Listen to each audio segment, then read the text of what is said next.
The second surge, worse than the first. The pandemic keeps charging. Where is the help from Washington? And beyond COVID-19, can Washington work better for all of us? A congressman who's calling it quits has a few parting thoughts. Today is Sunday, December 6, 2020, and this is Flashpoint. Hi, welcome to Flashpoint. Good to have you with us this morning. We come to you with the wolf at the door. The wolf in this case being the coronavirus. It is swirling across Michigan, and nationally, we're now losing about the equivalent of what we lost on 9/11 every single day. At the moment, the virus is claiming one American life every 30 seconds. Trends in Michigan had been leveling, but now we await the Thanksgiving effect. That should become clearer soon. But hello, Washington. In the words of Paul Simon, our nation turns its lonely eyes to you. Businesses are hurting. Restaurateurs in Michigan neared revolt this week, and with unemployment assistance still far too unreliable, the extended fighting over a relief package threatens to knock over too many people who have been barely standing for months. This morning, we're going to talk with Congresswoman Elissa Slotkin, a member of the Problem Solvers Caucus. She is pushing a nearly $1 trillion relief package. What is taking so long, and how should it work? We'll talk with her. Also, on the subject of how things should work, two Michigan congressmen are walking away from their seats on Capitol Hill because they don't feel things work. Justin Amash changed parties and then decided to step down.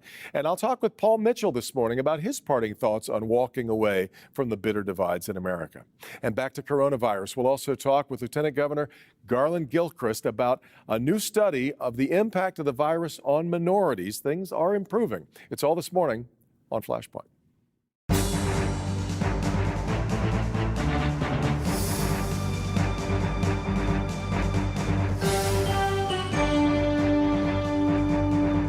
All right, let's start with the millions of Americans waiting for pandemic help from Washington. It has been moving at a glacial pace, no doubt impacted in part by the election season. But where is the cavalry?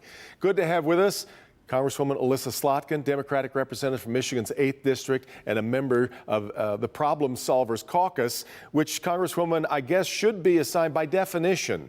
What your group supports has to come through compromise and in a bipartisan fashion, and yet you're struggling with folks on both sides to get this through. Yeah, I mean, listen, the Problem Solvers Caucus, equal numbers of Democrats and Republicans, we have been pushing since basically late August to get all sides back into a negotiating room and to hammer out a deal. It should have happened before the election, but election politics got in the way. We worked through Thanksgiving. People like Fred Upton and others really drilled down on the details, and we came up with a joint bipartisan proposal. We had a big press conference on it, and it is now happily the basis of negotiations that are going on right now in real time, which is great. But we've been really clear. No one should be going home for Thanksgiving or for Christmas, until and unless we get a COVID deal. So we're just, we're frustrated, and we're urging all of our collective leadership to just put the mission first and get something done so that people have some hope of recovery. I should mention, I think Debbie Dingell's also a part of this group. So you've got three Michiganders as part of the. Oh, and Paul Mitchell, four, I should say. Yes, and we're going to talk to Paul here a little bit later on in the program. But aside from just the amount of money, are we still fighting over the best way for this money to be spent? What did we learn the first time about where the money should go? I know we've got a lot of disagreement in Washington about how much money should be going to help the states and back up state governments. But what have we learned about how this money is best spent? So there's actually a lot of overlap in where we agree with Senator McConnell and his proposal. A big one is on the PPP program, right? This loan program for small businesses. Yep. We needed to adjust it. We know we had some major problems in the beginning with like the bigger businesses being the beneficiaries before the smaller businesses, and we corrected for that. But we all know that the businesses need to apply for a second loan if they need it. They need to know how they get loan forgiveness, and they need to understand that their loan is going to be tax exempt. So we laid out all that out. So we have a lot of agreement on what to do for our small businesses. Where we tend to disagree, and it seems to be a philosophical difference, is whether the federal government should help states with lost revenue. Our proposal says yes, because we know we're headed towards, not being able to pay overtime and potentially layoffs of fire, police, first responders. But the Senate version just does not believe that the federal government, under any circumstances, even these extreme circumstances, should be helping our states and local communities. And that's still a stumbling block. So there's a lot that we've learned on what we need, and a lot of it is just bridging people to a time when this vaccine can be distributed and we can start to get back to normal. It's a bridge. That's what we need. We've got the Governor Whitmer now pushing the legislature to come up with its own package of relief of $100 million or so. Does that, it's clearly a sign of the desperation that states are feeling at their own local level. Does that help your cause move this along forward, or does it muck it up a bit? Well, listen, I mean, she's doing the prudent thing because she's watching what's happened since August and saying things haven't moved. She has to balance the budget. She has to do what she needs to do for the state. So I don't begrudge her that at all. I don't think it hurts us. I think it shows the level of urgency. And that's something that we're able to use back here in Washington to say, look at what's going on. All of our states are going through this right now. So understand why she had to do it. What I hope is that we can bring in some federal dollars. I mean, even just on food security, right? That's an area, again, where we differ. We have more people going to our food banks now than almost ever before. Yes. And 40% of those who are going now have never been to a food bank in their life. So we need to continue benefits past December 31st. This package does that. Education, wow, our schools really need extra help. They're doing kind of double duty right now. So, and then our hospitals, of course, our healthcare system is under strain again. So I think it's a common sense proposal. It's not everything Democrats want, and it's not everything that Republicans want. And that's probably a key to it actually making sense. Well, compromise has become somehow a four-letter word. But you just make the point, though, that this pushes us into the new year. It pushes us into a new government. New leadership obviously coming in the White House, but perhaps in Congress as well. You do not, I believe, want to see Nancy Pelosi return as Speaker, correct? Well, I made a pledge in front of my district and my state in 2018 that I wouldn't support Nancy Pelosi for Speaker, and I live up to my commitments. I think, frankly, we need to see new leadership on both sides. It's become so toxic and so difficult on these very issues that we're talking about to negotiate. I think that a lot of people have lost faith, and the rank and file members, really want to see kind of new blood. And of course, I'm really biased because I'd like to see more Midwesterners specifically representing our issues in leadership. Mm-hmm. So I made that commitment and I'm sticking to it. And I've told her personally. Your name is being kicked around as Joe Biden fills out his administration. You no doubt know that your name is in play as being mentioned as possibly someone to lead the CIA. Do you have any thoughts about that? And just about in general, if you don't want to comment on whether or not you want to take a specific position, in general, your thoughts, though, about you just ran for Congress and leaving that seat to do something else. Yeah, so this is the point. I just won re-election. It's a tough seat. Frankly, my district again voted for Donald Trump, and I'm a Democrat representing that district. Right. So I love what I do, and I'm not looking to do anything else, especially after it's literally just a month after the election. It's always nice to have your name out there in the ether, especially with other really great candidates. But I love what I do, and this is what I am doing. Does that mean you would decline an invitation?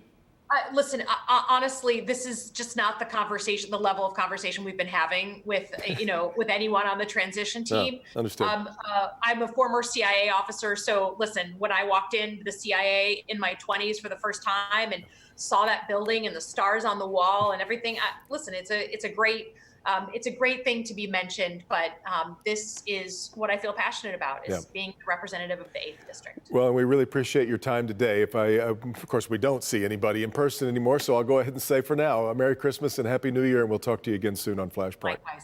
Thanks. Yep. Thanks. Congresswoman Alyssa Slotkin. We come back. She just mentioned Paul Mitchell, another member of that caucus. We'll talk to him next on Flashpoint on Local 4. For more than 90 years, inspired by the example of St. Francis of Assisi, the Capuchin Soup Kitchen has been privileged to serve people facing challenging circumstances. Today, the Capuchin Soup Kitchen has evolved to include programs like the Rosa Parks Youth Program, helping our local children through art and tutoring. We can't do this work without your help. Thank you for being a friend to the Capuchin Soup Kitchen.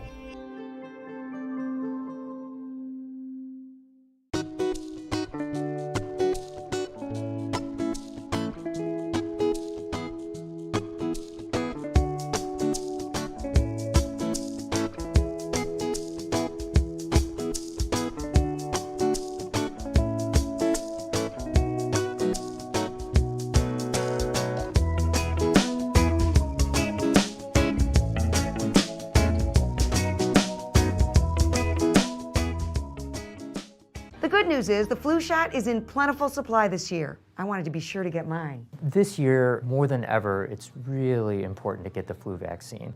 We definitely do not want to see a flu epidemic on top of a COVID pandemic.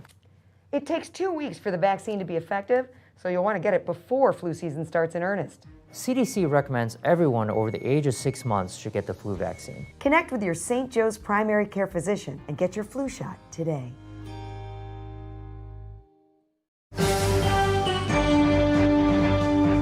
All right, let's stay with Congress and a man who presumably would have cruised to another victory in Michigan's 10th Congressional District, but Paul Mitchell had had enough and decided 2 terms was plenty. Let's talk to him as he winds down his tenure with his thoughts on what's wrong in Washington. Congressman, I'm glad we're coming to you right after Alyssa Slotkin. She mentioned that you were a part of the Problem Solvers Caucus, but you actually have given up your membership in that group over their support for this coronavirus relief package. Yeah, the problem solvers are going through a number of packages they'd worked on, and what was abundantly clear to me is a big part of particularly the Democrats on the group, were focused on aid to local and state governments. The proposal they put out has 1/3 of the money going to aid state and local governments. That's not our big problem. Our big problem are the people that are trying to go to work that don't have jobs or are laid off. The worker at a restaurant that's working 1 shift a week on carryout and just can't pay their bills. Yeah. Businesses that are going bankrupt. We need to help those folks. That's the mainstay of our economy. But some folks are interested in bolstering their local government budgets, and frankly, it creates a federal revenue sharing type program, and I'm fundamentally opposed to that.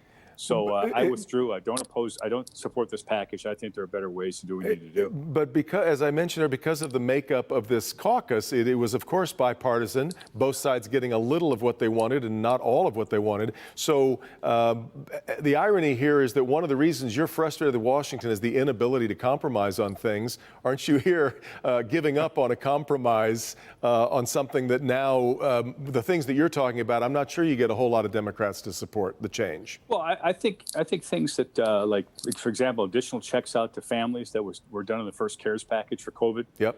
Extended unemployment compensation. All those things are important things to both sides of the aisle. And rather than take part of the loaf, rather than take what we can all actually agree on, it's like trying to go some version of the full loaf. And as we talked about, I'm skeptical that anything will pass because of that. More than willing to compromise, but I think people have principles. One of the principles I had as I ran, and I believe in government, is depend on, I think we should have small government. We shouldn't have government that is costing the taxpayers, individuals that pay the bills, huge amounts of money. In Michigan, we have state workers that don't go to the office, aren't really providing services, they've been home for extended periods of time, yet Governor Whitmer wants to preserve their jobs forever, apparently. They aren't adjusting the size of the government. But is a pandemic maybe not the best time to talk about a smaller government? I mean, everybody is relying on government help right now, and there's a fair amount of, for lack of a better word, socialism happening. Well, I think it's always an appropriate time to talk about what the size of government should be, what their role should be. And yes, even under a pandemic, it's appropriate to ask that question. There's an awful lot of what in that package I support. I just don't support putting out 1/3 of the total amount of money that they're proposing being for underwriting state and local government. A 1/3 of the money, Devin. It is. You've voiced a number of your frustrations as to why you've decided to leave Washington, but I wanted to talk to you about some of the prescriptives for it. You've had, I think, on the one hand, you've been frustrated with the inability to get things done because we have 2 parties that don't talk to each other very much, but you're also frustrated with what's become of the Republican Party, I believe. Well, and I've had conversations with a variety of national Republicans who have the same question, which is what's become of our Republican Party? We just talked about it earlier. We've been the party of small government, limited government, of government that we can afford, in fact, of helping people with their needs, helping them with opportunity to get forward for themselves and their families, of addressing inequality, all those things for a long period of time.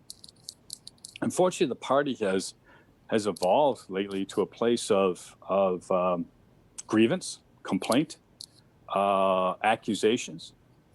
Not a place that welcomes some discussion of what a policy solution is, but there's been way too much name calling. There's a level of frustration I have about all you and I've talked about it that's that's massive. I just don't see it as a way of solving problems in the country. You can't get someone to work with you when you start out by calling them names. I checked, it doesn't work well.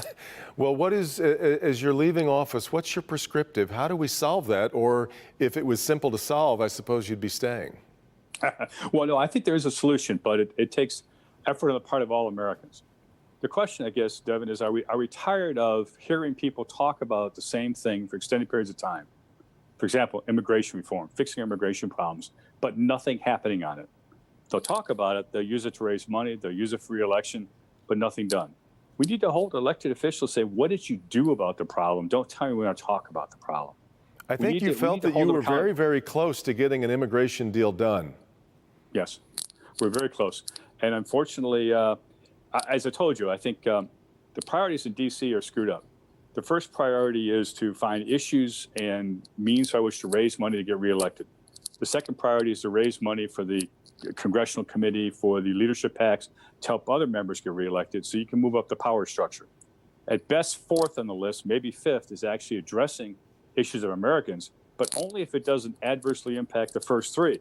You either get a clear win because any compromise you're viewed as, well, as a rhino, as a whatever you want to call it, and compromise is a four-letter word. So nothing gets accomplished.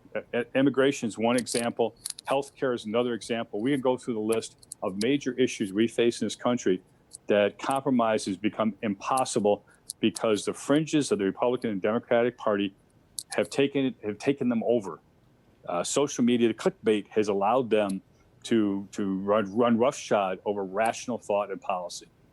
As an American voter, you've listed me as the fourth priority in Washington right now, which is a sobering thought. The last thing I wanted to quickly get to, though, Congressman, you are basically voting by proxy now because of your own health concerns regarding COVID. Yes, I filed yesterday a letter with the clerk of the House to vote by proxy. That is to give direction to another member to vote on my behalf. To be honest, I selected a Democrat to do that, a friend to the problem solvers. I didn't ask another Republican to do that because they take a fair amount of abuse from Republican leadership. My doctor, I've had severe asthma since I was a child. My wife has asthma, implored me to not travel to D.C. after Thanksgiving, to not go back there. I'm going to follow his wishes because I don't wish to endanger my family's health to go back and vote on things. Today's vote was on legalizing marijuana. I didn't vote by proxy. I will vote by proxy to pass the National Defense Authorization Act, which the president, by the way, has threatened to veto because it isn't doing something specific. He wants something underrelated, which is about media protections, liability protections. It doesn't belong here. If he does veto it, I will vote to override the president's veto as well, because frankly, I am tired of people not focusing on the issue we're dealing with and throwing last-minute demands and thinking they're going to get someone to do exactly what they want. That includes the president. Which is why you won't be returning to Congress in January. But you've always been available to us here on Flashpoint. I've so appreciated it. Stay safe and have a very Merry Christmas. You too, Devin. Merry Christmas to you and your family. Yep, thanks. Back with Garland Gilchrist, Lieutenant Governor of Michigan, after this. At Beaumont, we're always ready for change. So when COVID-19 changed the way our community needed us, we created change to serve them even better. Change that made safer return-to-work programs with on-site screenings possible. Change that let us pivot quickly and care for the most COVID-19 patients in all of Michigan. Because the one thing that will never change is our commitment to you.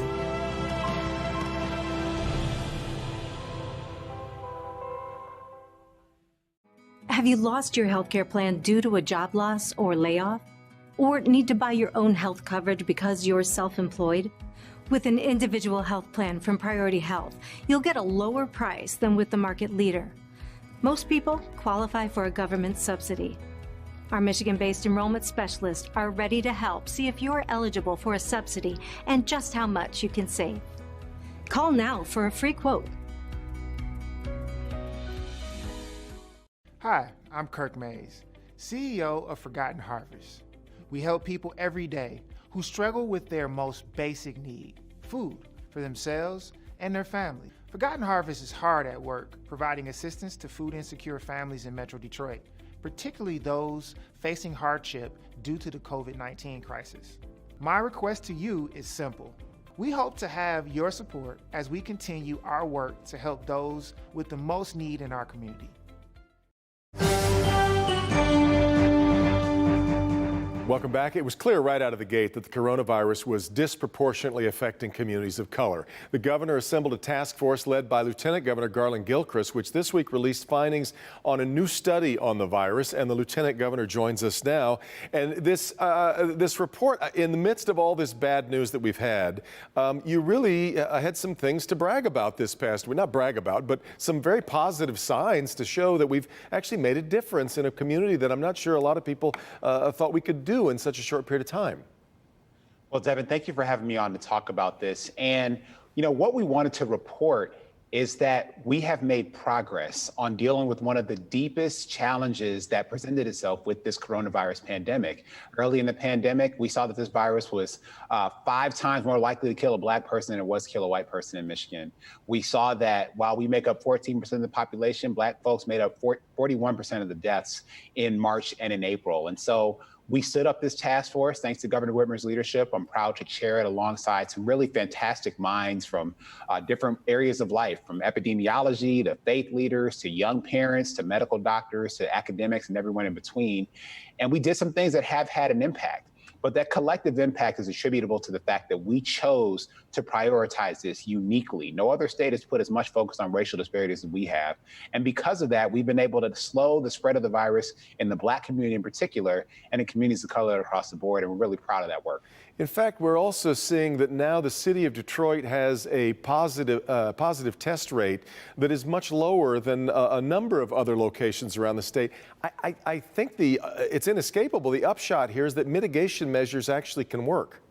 Absolutely. When we follow the advice of public health experts in Michigan, we slow the spread of COVID-19. We saw that earlier this year. And frankly, I'm proud of Detroiters and of people in Southeastern Michigan who stepped up and did their part. They wore their masks. They practiced physical distancing. They were careful not to leave their home unless they needed to. And when they left their homes, they were careful. You couple that responsibility and that really, I think, commitment to protecting the community with the interventions that we put in place as a recommendation from the task force, making 6 million masks available to people across the state, a targeted communications campaign so that people knew the importance of the public health measures, the Get Covered campaign to connect people with doctors and insurance through a new navigator program that we stood up to the Department of Health and Human Services. All these interventions have had an impact, and we're continuing to do the work because while we have had good news thus far, this fight is not over. Well, that's what we still don't have a vaccine, and we still have work to do. And that's what I wanted to get to next, because against this better news for certain populations, and the broader picture across the state right now is pretty dire. What are we not doing right yet? Well, we have to follow the advice of public health experts. Like I said before, wearing masks work. And the advice that we've seen from experts that we need to continue to do so whenever we leave our homes and whenever we're meeting with people who are not part of our household. That's why that we've called on the legislature to pass a mask mandate. I'm actually happy to report that we now have a Republican member of the State House of Representatives that is calling for a mask mandate. And so we need to do these well understood public health measures to make sure that we can keep people safe and slow the spread of this virus so that we can get to the point where we have a vaccine that is actually available to people across the state of Michigan. Well, as you know, though, critics of the administration still feel very frustrated that they don't fully understand the metrics. We had Senate Majority Leader Mike Shirkey come out this week saying, show us the exact metrics so that restaurateurs know what it is, at what the breaking point is, at what level decisions are made. And by not knowing those metrics, that the sense remains among some Republicans that the governor and her health experts are still doing this on the back of a napkin every day, and that there's not something specific that can help these business owners make plans. Yeah, we report the data and metrics on the michigan.gov/coronavirus website every single day. We've been transparent as far as releasing those numbers and case counts and positivity rates. And also, I was really disappointed to see that from the Senate Majority Leader because, frankly, he and the Republican leaders have been invited to the weekly data calls with the University of Michigan School of Public Health and other public health experts from around the country that talk about not only the current metrics, but also what we're trying to do in order to improve how we're experiencing the pandemic here in Michigan. And the Senate Majority Leader has not attended those meetings consistently. Otherwise, he would know the answer to the question that he posed. Is there an answer? So there is an answer to the question. I mean, because you're right. The numbers are there every day. We reported on them almost every day. We've got them. We put them out, of course, for everyone to see as well. And yet people want to know if there is what's the number that ticks certain decisions over, whether it's deciding on another 3-week sort of slowdown or in-person dining versus not allowing that. Is there a specific metric that tells us one way or the other where the needle goes? Now, we don't have a tipping point like that. And I would actually look to the CDC and other public health expert bodies that really have shown that what the guidance that they're providing is saying that it's our practices that are going to help us slow the spread of this virus. And they'll get us to thresholds that we can then look at what kinds of activities have different levels of risk. And right now, what we know is true across the state of Michigan is that cases are growing. We're concerned about what happened over the Thanksgiving holiday, and we're waiting to see how that's going to impact hospitalizations. We're very concerned about things like the fact that so many hospital systems across the state of Michigan are at capacity. And so we have to do things to slow the spread so that we have enough hospital beds to take care of people. And that's just not true in enough places. And so we need to get there by working together, by wearing masks, by practicing physical distancing. And when we do that, we'll be able to not only protect our communities, but we'll be able to undergird our economic recovery. And I'm afraid I got to leave it there. I'm right up against a break. But Lieutenant Governor, thank you so much for the time. Stay safe and Merry Christmas.